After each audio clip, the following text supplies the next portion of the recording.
علی بھائی آپ اکثر کہتے ہیں کہ نبی صلی اللہ علیہ وسلم نے کبھی بھی اپنی ذات کی خاطر کسی سے بدلہ نہیں لیا، جبکہ صحیح بخاری میں موجود ہے کہ عقبہ بن ابی معیط نے جب نبی صلی اللہ علیہ وسلم کی مبارک پیٹھ پر اونٹ کی اوجری ڈال دی تو آپ صلی اللہ علیہ وسلم نے اس کے لیے بد دعا فرمائی تھی۔ اس حوالے سے علی بھائی کا دعویٰ درست نہیں ہے، پلیز اس کی وضاحت فرمائیں۔ آپ کی بات پارشلی درست ہے کہ یہ اسٹریٹ فارورڈ کوئی کیٹاگوریکل رول نہیں ہے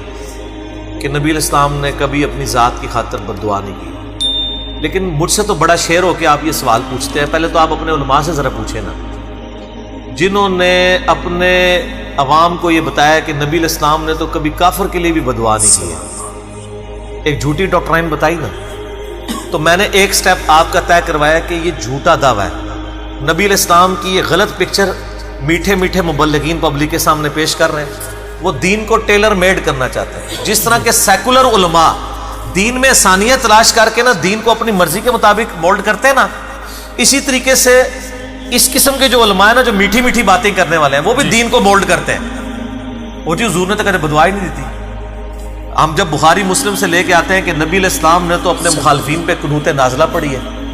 ایک مہینہ تک پڑھی ہے، 5 نمازوں میں پڑھی ہے۔ پھر آپ صلی اللہ علیہ وآلہ وسلم نے جب یہ قنوت نازلہ پڑھی ہے تو اس سے ایک سٹیپ تو ان کا طے ہو گیا کہ جی نہیں، پھر وہ آگے کہتے ہیں ہاں جی کافروں پہ پڑھی ہے، تو سر یہ تو آپ کو انجینئر نے آگے بتایا نا، آپ نے تو کہانی یہ کرائی بھی تھی کہ کافر کو بھی بدعا نہیں دی ہے، لہٰذا اس کا مطلب آپ کے سارے بزرگ کہانیاں کرواتے تھے۔ پہلے تو اے بھی منو نال، اے منو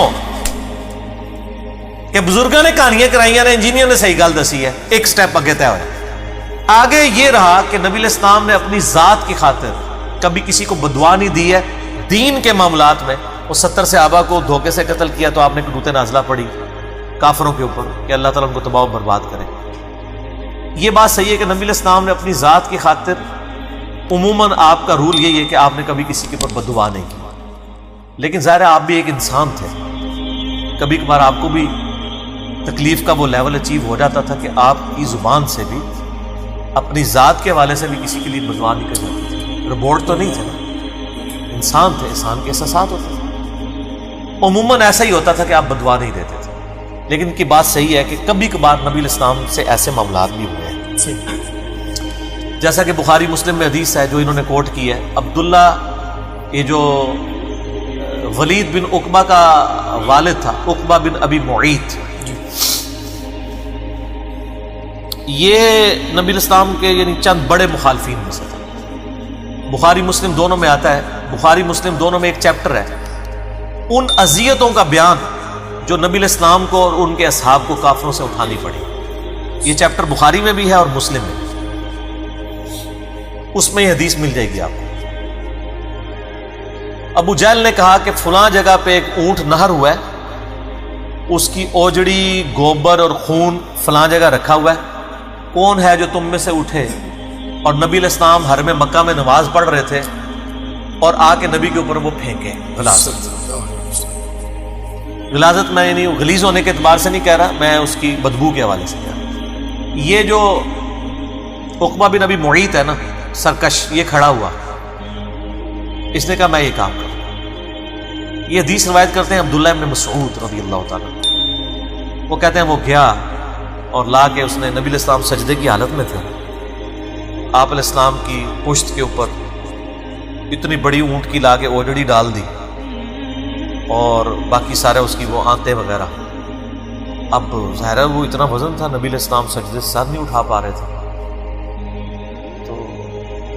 عبداللہ بن مسعود کہتے ہیں کاش ہم اس وقت اتنے سٹرانگ ہوتے کہ ہم وہ اوجڑی ہٹا سکتے۔ تو کہتے ہیں میں فوراً بھاگتا ہوا سیدہ فاطمہ سلام اللہ علیہا کے پاس کیا کہ اس طرح نبی علیہ السلام کی اوجڑی ڈالی ہے۔ تو سیدہ فاطمہ دوڑتی ہوئی آئی اور انہوں نے آ کے اس اوجڑی کو ہٹایا، اور نبی علیہ السلام نے پھر اس وقت کی بددعا کی کہ اللہ عقبہ ابن ابی معیط کو پکڑ لے، عتبہ کو پکڑ لے، شیبہ کو پکڑ لے، ابو جہل کو پکڑ لے۔ اور ابن مسعود کہتے ہیں کہ میں نے غزوہ بدر کے دن ان ساروں کی لاشیں پھر دیکھی ایک جگہ، اللہ نے ان کو پکڑا اور ایک گندے کنویں کے اندر ان کی لاشوں کو ڈلوایا گیا اور تعفن پھیل چکا تھا لاشوں میں۔ اچھا، اس میں جو الفاظ ہیں، ابن مسعود کہتے ہیں کاش میں اتنا اسٹرانگ ہوتا، کیونکہ ابن مسعود اعلیٰ خاندان سے نہیں تھے، ان کی جرت ہی نہیں تھی کہ وہ یہ کام کر سکتے، ورنہ ان کی وہاں پہ ایسی پٹائی ہوتی ان کو کرنے نہ دیتا، اس لیے جا کے انہیں حضرت فاطمہ کو جا کے شکایت لگائی۔ سیدہ فاطمہ چونکہ ہاشمیہ تھی تو اتنا عرب کے اندر تھا کہ وہ خاندانی اس چیز کا خیال کرتے تھے۔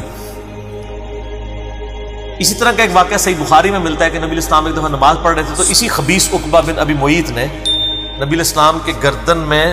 چادر ڈال کے یوں کھینچنا شروع کی، حتیٰ کہ آپ کی آنکھیں باہر ابل آئیں، آنکھیں باہر نکل آئیں اور سانس لینا مشکل ہو گیا۔ تو پیچھے سے حضرت ابوبکر صدیق آگے، انہوں نے اس کو پکڑ کے پیچھے دھکیلا